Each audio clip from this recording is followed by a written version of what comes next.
کوہاٹ کے دور افتادہ علاقے بازید خیل کے عمائدین نے علاقے کے کوئلے کے لیز ہولڈر کی جانب سے طے شدہ 50% حصہ نہ دینے کی وجہ سے کوئلے کے کان پر کام بند کر کے احتجاجی دھرنا دے دیا ہے۔ یہاں سب کو معلوم ہے بازید خیل قوم کی عوام یہاں پر موجود ہے اور سب کا ایک ہی مطالبہ ہے کہ بازید خیل قوم کو اپنا حق دیا جائے اور اپنے حق کے لیے نکلے ہوئے ہیں، لیکن کچھ چند اثر رسوخ والے لوگ اس چیز کو ناکام بنانا چاہ رہے ہیں اور اس کام کو جاری نہیں رکھنا چاہ رہے ہیں، جس میں پاکستان تحریک انصاف کا MP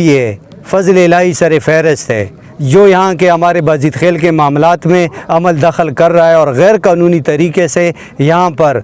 کوشش کر رہا ہے کہ ہم اس کام کو جاری رکھیں، لیکن بازید خیل قوم کے ساتھ ان لوگوں کے جو وعدے کیے تھے یہ سب آج جتنے بھی لیز ہولڈران ہیں یہ اپنے وعدوں سے منحرف ہیں۔ لہٰذا ہم انتظامیہ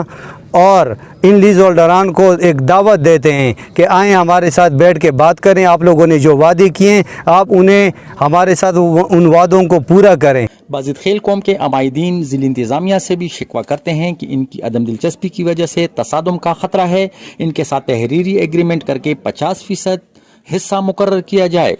اگر بصورت دیگر وہ اپنے وعدوں سے منحرف ہیں تو بازید خیل عوام یہ احتجاج جاری رکھے گی اور آئندہ کے لیے بھی مزید فیصلے ہوں گے اور بازید خیل کے اندر محدود نہیں رہیں گے۔ انشاءاللہ بازید خیل قوم سے باہر نکل کر وہاں بھی احتجاج کرے گی۔ غربت اور مہنگائی سے مجبور عوام کا اگر یہ مسئلہ میرٹ پر حل کیا جائے تو نہ صرف مقامی آبادی لیز ہولڈرز کا فائدہ ہوگا بلکہ حکومتی خزانے کو محصولات کی مد میں بھی کروڑوں روپے وصول ہوں گے۔ فیصل ندیم، بیورو چیف، پیام خیبر نیوز، کوہاٹ۔